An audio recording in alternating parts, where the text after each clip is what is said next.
महामहिमामयी श्री जनाबाई जी का बहुत ही श्रद्धा से नाम भक्त मंडली में लिया जाता है। ये इनकी अवस्था 8 वर्ष की थी। ये अपने माता पिता के साथ पंढरपुर आई हुई थी। उसी 8 वर्ष की अवस्था में इन्होंने नामदेव जी महाराज के यहाँ सेवकाई स्वीकार कर ली, क्योंकि माता पिता बहुत ही गरीब घर के थे। पिता का शरीर पूरा हुआ, माता का शरीर पूरा हुआ कुछ ही दिनों में, तो इनके हृदय में एक बात आ गई, मेरा जीवन प्रभु के लिए है, तो कैसे मैं प्रभु को समर्पित हूं। तो अपने जीवन को प्रभु में समर्पित करने के लिए वहीं पंढरपुर में श्री नामदेव जी महाराज के घर में सेवकाई स्वीकार कर ली।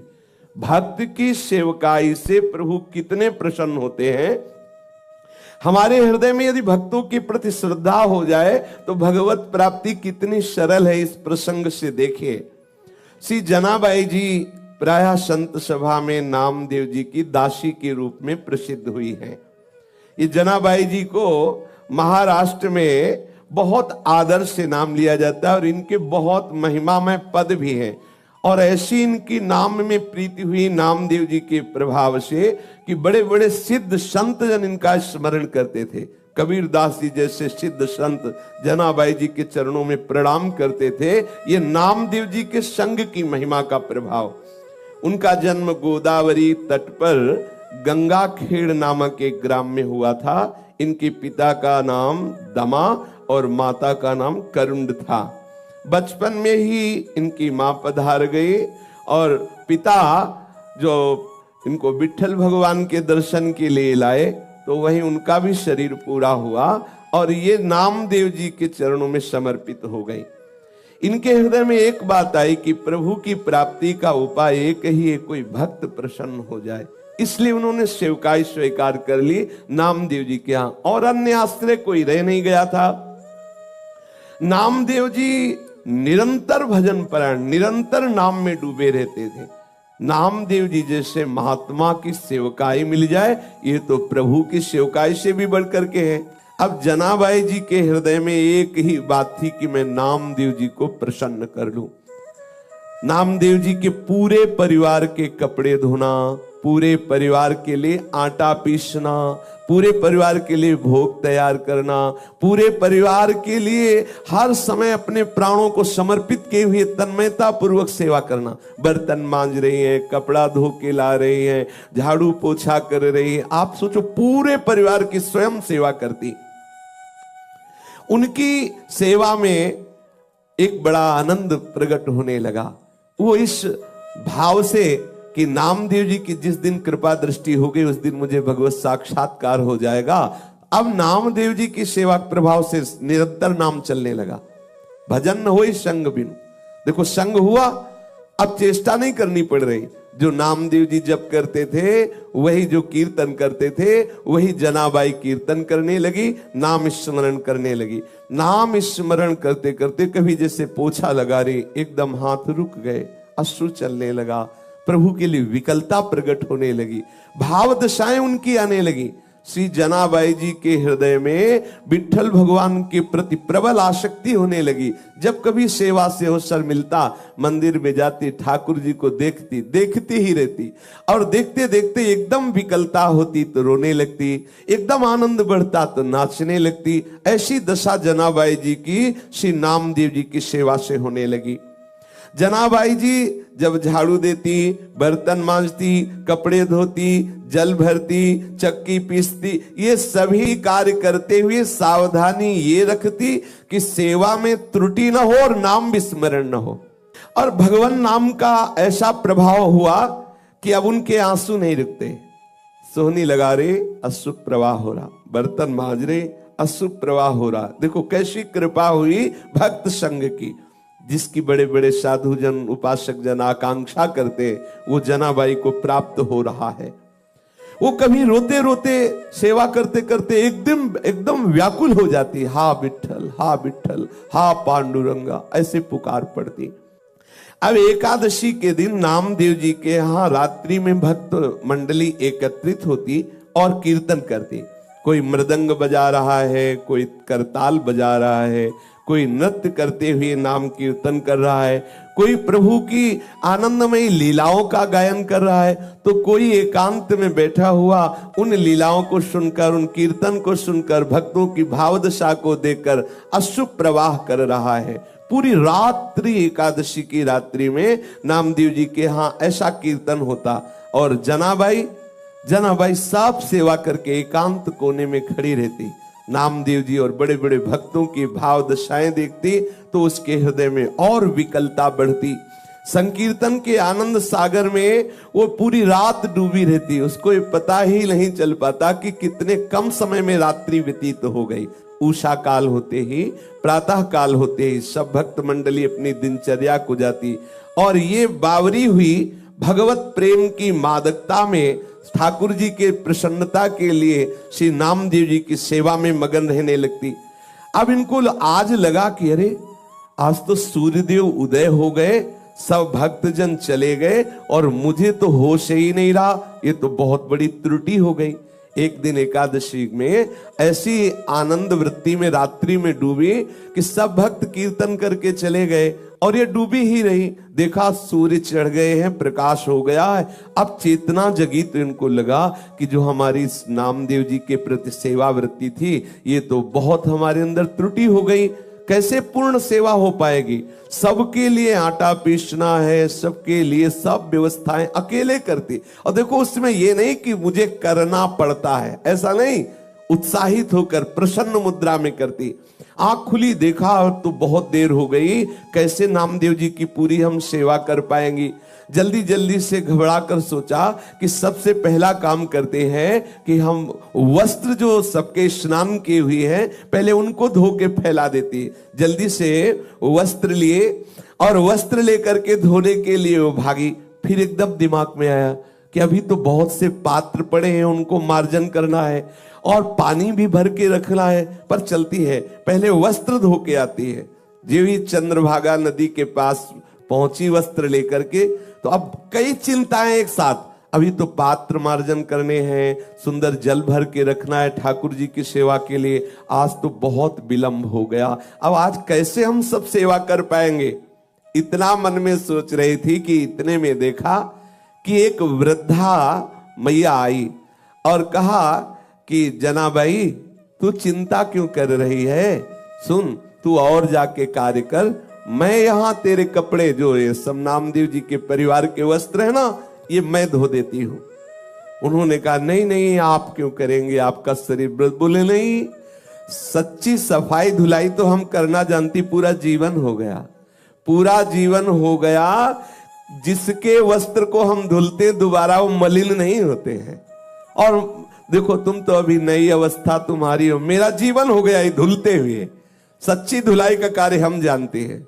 समझ नहीं पाई जनाबाई। जनाबाई ने कहा मेरे स्वामी की सेवा में आज बड़ी गड़बड़ी हो गई, क्योंकि मैं ऐसी भूल में पड़ गई कि सेवा छूट गई। भूल का तात्पर्य इतना आनंद में डूब गई। बुढ़िया ने प्रेम से कहा तू चिंता मत कर, देखना तू वैसे कपड़े साफ नहीं कर सकती जैसे मैं करूंगी। जनाबाई ने कहा कि अब मुझे नामदेव जी के घर तत्काल भाग के जाना, क्योंकि पात्र मार्जन नहीं किए। अब देखो जैसा भी हो, वो कपड़े वहीं नदी के किनारे छोड़ करके गई और जो कार्य अत्यंत आवश्यक था, जैसे पात्र मार्जन करना और जल भर के रख देना, वो करके वापस आई तो देखा बहुत प्रेम से डूबी हुई वो जो मैया थी, सब कपड़े धो करके और फैला दिए थे और कहा कि देखो तू चिंता मत कर, आनंद पूर्वक सेवा कर। बहुत बहुत आनंद का ये विषय है जो तेरे अंदर ये चिंता चलती रहती है भक्त को सुख पहुंचाने की। तो उन्होंने देखा कि सारे के सारे कपड़े एकदम स्वच्छ। जनाबाई ने हाथ जोड़ करके कहा कि आप जैसी उदार तो मुझे जीवन में देखने को नहीं मिली। हमारा तुम्हारा कोई परिचय नहीं, कोई स्वार्थ भावना नहीं, और आप इतने ढेर सारे सब कपड़े धो दिए। तो आप तो हमें लगता है ईश्वर स्वरूप ही हैं, प्रभु स्वरूप ही हैं, और हमें तो ऐसा लगता है कि हमारे विट्ठल ने कृपा करके तुम्हें भेजा है। पर इतना नहीं समझ पाए कि विट्ठल ही इस रूप में आए हैं। मैं आपका बहुत आभार मानती हूं। तो मैया ने कहा आभार की कौन सी बात है, मैं तो तुम्हारी ही हूं। मैं अपनों से आभार थोड़ी प्रकट करती है, मैं तो आपकी ही हूं, आप ऐसी चिंता क्यों करती है। ऐसा करके मुस्कुराते हुए वो वृद्धा माई वहां से चली और कहा कभी भी आवश्यकता हो तो मेरी याद कर लेना, आप जे ही याद करोगी मैं उपस्थित हो जाऊंगी तुम्हारी सेवा के लिए। जनाबाई जी भाव में डूब गई, क्योंकि उस वृद्धा की मुस्कुराहट ने इनके हृदय में आनंद का वर्धन किया। इनको थोड़ी देर के लिए अंतर्मुख में इतना डुबा दिया उस मुस्कुराहट ने, पूछो मत। फिर चेतना आई और सोचा कि मैंने तो पूछा नहीं कि तुम कहाँ रहती हो, तुम्हारा क्या नाम है। जब तुम कह रही हो कि कभी कार्य पड़े तो बुला लेना, तो तुम रहती कहाँ हो, तुम्हारा नाम क्या है। आसपास देखा तो वृद्धा दिखाई नहीं दी, थोड़ा दौड़ करके आसपास और देखा, नहीं दिखाई दी। अब तो हृदय में विकलता हुई कि शरीर को इतना यौवन का भी नहीं था कि वो हवा की तरह भाग जाए। वृद्ध थी, आखिरकार कहाँ चली गई और कौन हो सकती है। जनाबाई वो सब कपड़े लेकर के घर पहुंची और हृदय बड़ा व्याकुल था कि आखिरकार वो वृद्धा थी कौन और कैसा जादू कर गई वो अपनी मुस्कुराहट से वृद्धा की मेरा चित्त बार बार उसी का चिंतन कर रहा है। जनाबाई गदगद कंठ से नामदेव जी के समीप गई और पूरी घटना सुनाई कि आज ऐसा ऐसा हुआ। नामदेव जी ने तत्काल जनाबाई जी से कहा, रे और कोई नहीं था, वो तो विठल थे, कोई दूसरा नहीं था, वो तो विठल थे, ये तो विठल थे, तेरे को बड़भाग्नि बनाने के लिए आए। लेकिन अरे इतना विठल प्यार करते हैं तेरे से कि सब कपड़े धो दिए। उनको भी संकोच हुआ कि कपड़े तो हमारे ही सब थे। देखो आराध्य देव ने अपने सेवक के कपड़े प्रक्षालन किए, कैसी भक्ति का महामहिमा में स्वरूप है। नामदेव जी ने कहा, जनाबाई तेरे तो अहोभाग्य, कैसी तेरे ऊपर ठाकुर की अनुग्रह वृष्टि हुई, तू समझ नहीं पाई। अब तो जनाबाई के हृदय में और प्रणय कोप बढ़ गया। अच्छा आए भी तो ऐसे छलिया रूपरेख। अब जनाबाई रोने लगी कि हाय है, इतने छलिया हो कि आप आए भी और हमें परिचय भी नहीं मिल पाया, और दूसरी बात मेरे लिए आपने कष्ट सहा, मेरे लिए इतने ढेर सारे कपड़े धोए। अब तो और हृदय में प्रेम की विकलता बढ़ने लगी। प्रभु सदैव अपने भक्त के पीछे पीछे डोलते हैं। अब तो प्रेम पीड़ा में विकल होकर के जनाबाई सेवा करने लगी। स्वयं मूर्तिमान होकर के प्रभु जनाबाई जी के साथ चक्की पीसते आकर के, एक बार नहीं बहुत सेवाएं। जनाबाई जी प्रेम में मगन होकर सोहनी लगा रही हैं, कूड़ा का ढेर लगाया, और जब कूड़ा भरने के लिए आई तो देखा टोकरी में लिए हुए प्रभु कूड़ा भर रहे। अब बुढ़िया के रूप में नहीं आते, अब साक्षात विठल के रूप में आते। अगर जनाबाई नामदेव जी के यहाँ उनको सुख पहुंचाने के लिए, उनको भोग बनाने के लिए आटा पीस रही चक्की में, तो चक्की में आटा पीसते हुए कभी कभी वो पद गाते हुए भाव में डूब जाती तो चक्की रुक जाती, तो ठाकुर जी बैठ के चक्की पीसते। जनाबाई पद गायन करते हुए डूबी हुई है और क्योंकि सेवा में त्रुटि न हो इसलिए ठाकुर जी समीप आकर के चक्की पीसने लगते। जनाबाई का अभंग सुनते रहते और जनाबाई जी प्रेम में मगन होती। महाराष्ट्र के महापुरुषों ने वर्णन किया है कि झाड़ लोट करी जनी, केर भरी चक्र पाणी, पाटी घेऊनिया सिरिम नेवनिया टाकी दूरी। ऐसा भक्त सी भूलला, नीच कामे करूं लागला, जनी मेहड़े बिठो बाला, काय उतराई हूं तुला। आहा, सी जनाबाई जी घर में सोहनी लगा रही तो कचरा उठाते साक्षात विठल भगवान। आहा, अपनी टोकरी को सर पे रखे हुए पीछे पीछे जनाबाई के डोलते, जहां जाओ झाड़ करके कूड़ा एकत्रित करती, सोहनी लगा के ठाकुर जी कूड़ा भरते। कैसी भक्ति की अद्भुत महिमा, भक्त की भक्ति से कैसे प्रभु अधीन हो जाते हैं। आहा, और बार बार विठल जी यही कहते जनाबाई जी से कि मैं तुम्हारा ऋणी हूं। जनी मेहड़े बिठो बाला, काय उतराई होऊं तुला, मैं कैसे तुमसे उऋण हो सकता हूं जनाबाई, तुम मेरे भक्त नामदेव जी की सेवा करती हो, मैं तुम्हारा ऋणी हूं, मैं तुम्हारा ये ऋण कैसे चुकाऊं, ये मुझे बता दो। बामो शव्य दोन्ही कडे, देखूं कृष्णाचे रूपंडे, चराचरी जे जे दिसे, ते ते अविद्याची नाशे। जैसे अपना ही बायां भुजा और अपना ही दायां भुजा, इसमें कौन अपना और कौन पराया, ऐसी अनुभूति होने लगी श्री जनाबाई जी को। संपूर्ण विश्व ब्रह्मांड चाहे कोई अनुकूल व्यवहार करे चाहे प्रतिकूल व्यवहार करे, मेरा ही स्वरूप है, मेरी ही आत्मा है। जैसे अपना बायां हाथ दायां हाथ, इसमें कौन सा प्रिय कौन सा प्रिय, तो बायां का तात्पर्य प्रतिकूलता, दायां का तात्पर्य अनुकूलता। अनुकूलता प्रतिकूलता चाहे जैसा कोई हमारे साथ व्यवहार करे, वो मेरी आत्मा है, मेरा प्रीतम है, ऐसी अनुभूति हो गई। चराचर में मेरा ही प्रीतम है, ऐसा अनुभव होने लगा। चराचरी जे जे दिसे, ते ते अविद्याची नासे, अविद्या का नाश हो गया। एकमात्र विठ्ठल ही विठ्ठल, प्रीतम ही प्रीतम। कैसी रसमय स्थिति प्रभु प्रदान करते हैं। देखो ये प्रभु प्रदान करते हैं, कैसी अधीनता स्वीकार किए हुए है। जनाबाई अगर धान ओखली में कूट रही है तो प्रभु सामने खड़े मुस्कुरा रहे हैं। अब बताओ ऐसी सेवा करनी पड़े तो क्या परेशानी। धान कूट रही, सामने विठ्ठल खड़े मुस्कुरा रहे हैं। चक्की पीस रही, भाव में डूब रही, ठाकुर जी चक्की पीस रहे।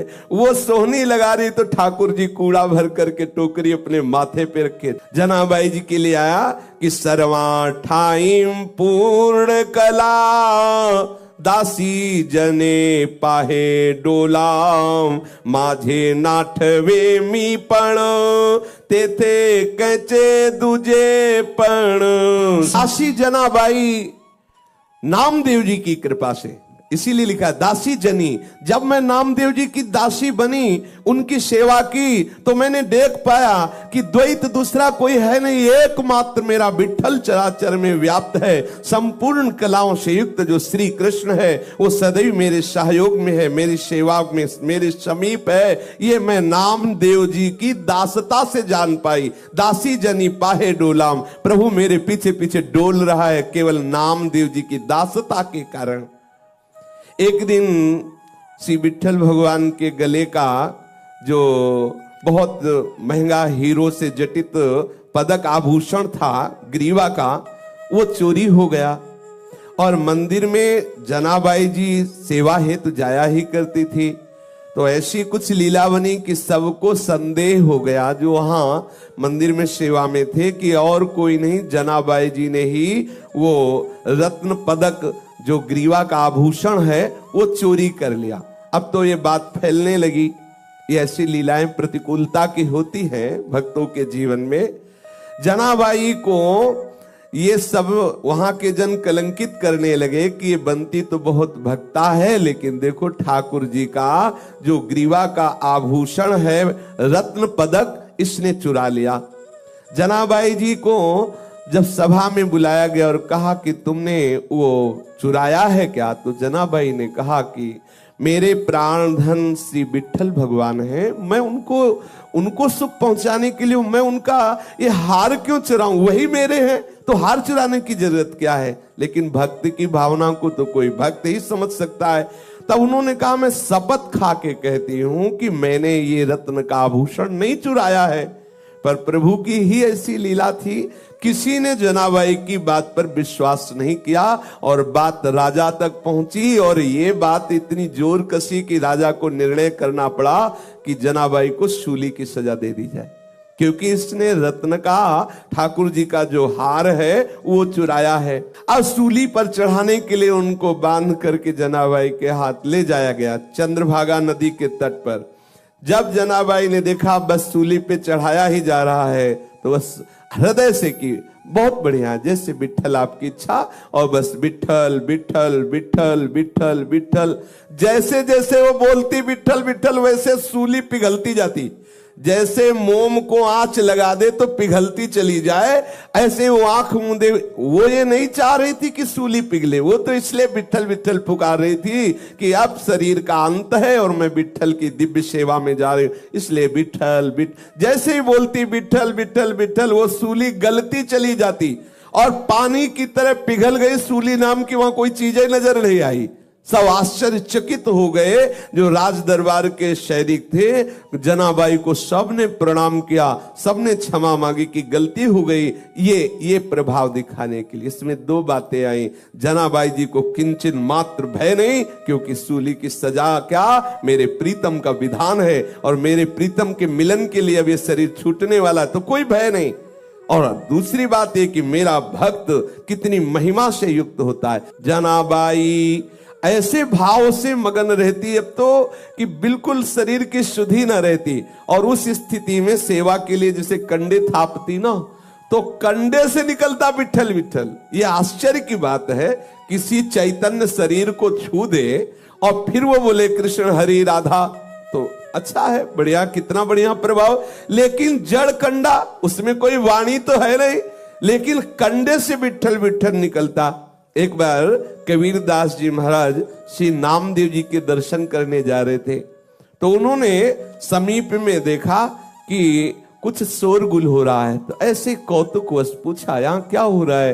बोले जनाबाई से कोई स्त्री लड़ रही है। क्यों लड़ रही? अच्छा, जनाबाई कौन? बोले नामदेव जी की सेवा में रहती है वो बाई जी। तो और नजदीक गए तो क्या इस लड़ाई क्या हो रही? बोले कंडे पर।